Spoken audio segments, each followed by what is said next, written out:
Now, the week began pretty much as expected given the circumstances of the blowouts that the Red Wings have been experiencing.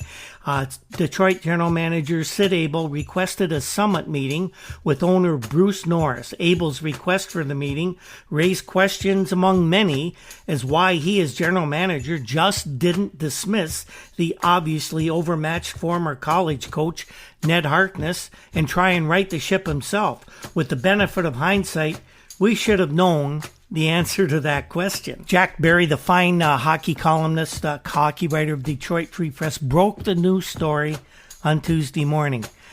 Barry said that trade talk went on the back burner Monday night at the Olympia while general manager Sid Abel waited for an air-clearing session with club owner Bruce Norris.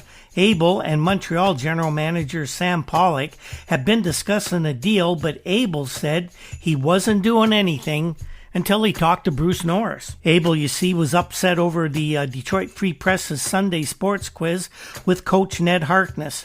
In the quiz, Harkness quoted Norris as telling him that you are the victim of us not doing our homework for the last 10 years.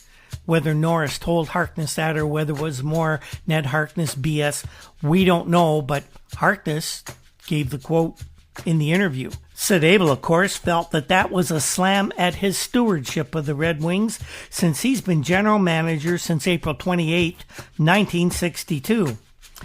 Sid said, I hope to get together with Mr. Norris in a few days. I want to sit down and discuss all policies regarding the Red Wings. Those close to the Detroit organization say that there has been a division between Abel's and Harkness's coaching philosophies, and that with the team going so bad, Harkness doesn't want to be hung for past policies over which he had no control. You can't blame Ned for that. But Abel responds by saying he doesn't think the team is that bad or that it's much different from the one that he coached to third place last season. And that, of course, is where the divide exists. Barry's report went on to say that the Red Wings were busy talking trade and that Barry thought that Abel probably wanted to run a couple of trade scenarios past the owner. The Canadians reportedly need a center, and Gary Unger was on thin ice after his comments to Barry a week or so ago. Toronto was said to have offered Mike Walton for Unger, but Abel had quickly turned it down. Well, we'll find out that might not have been the case.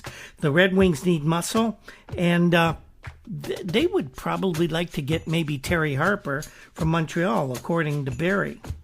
Well, Abel said he talked trade with a number of teams after that 13-0 score, but everybody was offering garbage for caviar, and Abel didn't want to make that deal.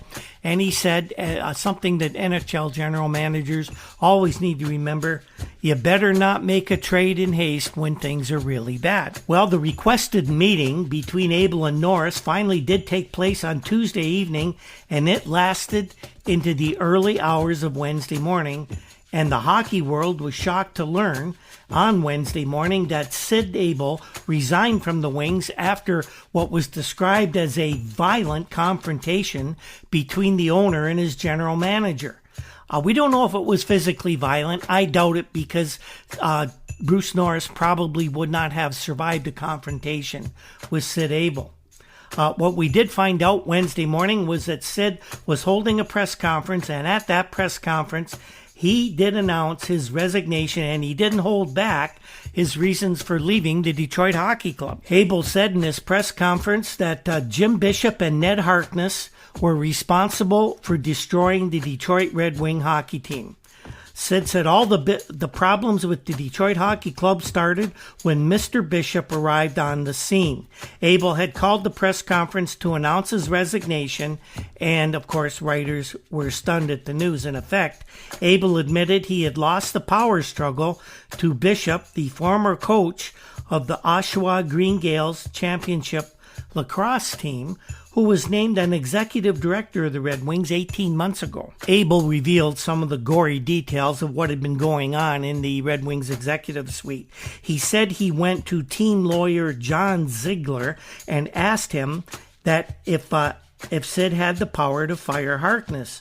He told me I did not. Abel said it was then that he began to seriously consider resigning.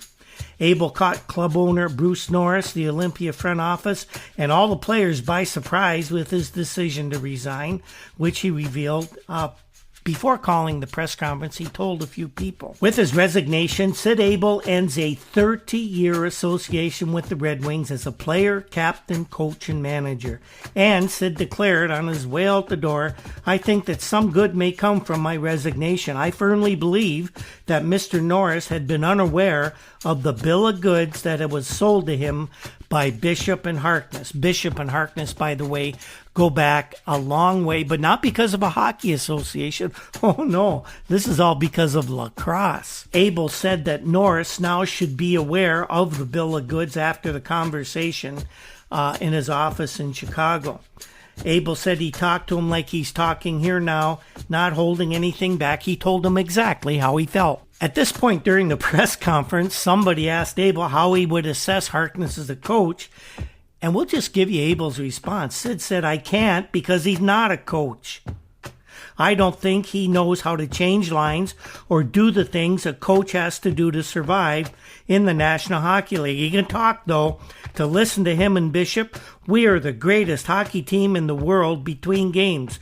We lose 2 games on the weekend, but on Monday, Tuesday, Wednesday, and Thursday, we're the greatest." Abel went on to say that as for communication, he'd had more talks with Harkness in the last few months, and he thought it was humanly possible.